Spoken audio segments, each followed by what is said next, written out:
সীমান্তে মুখোমুখি উত্তেজিত জনতা। তুচ্ছ ঘটনাকে কেন্দ্র করে দুদেশের বাসিন্দাদের মধ্যে সংঘর্ষ, ধাওয়া পাল্টা ধাওয়া চলছে। সীমান্ত আইন অমান্য করে টিয়ার শেল, সাউন্ড গ্রেনেড নিক্ষেপ করে পরিস্থিতি আরও জটিল করে ফেলেছে বিএসএফ। এমন কঠিন মুহূর্তে বিচক্ষণতা আর ধৈর্যশীলতার পরিচয় দিয়ে দৃঢ় নেতৃত্বে, দীপ্ত সাহসে পরিস্থিতি সামলে নেন বিজিবির মহানন্দা ৫৯ ব্যাটালিয়নের লেফটেন্যান্ট কর্নেল গোলাম কিবরিয়া। নিশ্চিত বিশৃঙ্খলা ও উত্তপ্ত পরিস্থিতি সামাল দিয়েছেন তিনি। জয় করে নিয়েছেন হাজারো সাধারণ মানুষের আস্থা ও স্থানীয়দের ভালোবাসা।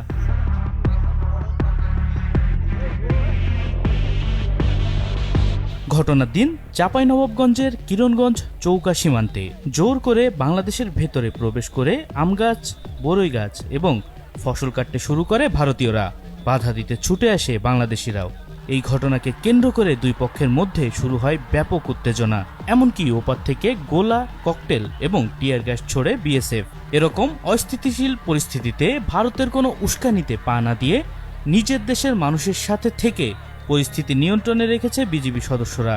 আর এই দেশপ্রেমিক সেনাদের বিচক্ষণতার সাথে নেতৃত্ব দিয়ে একতাবদ্ধ রেখে পুরো পরিস্থিতি সামাল দিয়েছেন মহানন্দা ৫৯ বিজিবি ব্যাটালিয়নের লেফটেন্যান্ট কর্নেল গোলাম কিবরিয়া।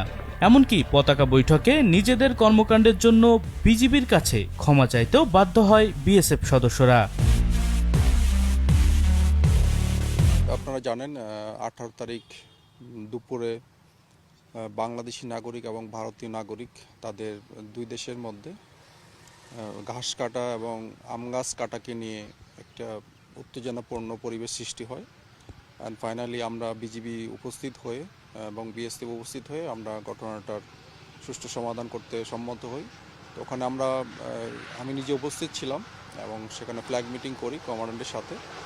ফ্ল্যাগ মিটিং করে আমরা বিএসএফকে রিকোয়েস্ট করি ওখানে ভারতীয় নাগরিককে শূন্য লাইন থেকে সরিয়ে যেতে এবং ওখানে যে বিএসএফের অতিরিক্ত জনবল মোতায়েন ছিল তাদেরকে সরিয়ে যেতে এবং আমাদের বিজিবির যে রিকোয়েস্ট ছিল সেই মোতাবেক তারা তাদের নাগরিক এবং বিএসএফকে সরিয়ে নেয়।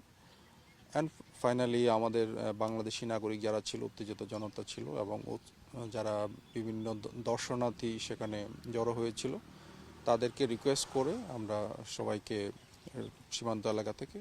দিনভর ভারতীয়দের অনুপ্রবেশ ঠেকাতে ও নাশকতার পরিকল্পনা প্রতিহত করতে সীমান্তবর্তী জমিগুলোতে অবস্থান নেয় স্থানীয় ও বহিরাগত উৎসুক জনগণ। এতে নষ্ট হতে থাকে সীমান্তের কাছাকাছি জমির ফসল। জনাব গোলাম কিবরিয়া সবাইকে আশ্বস্ত করে ফিরে যেতে বলেন।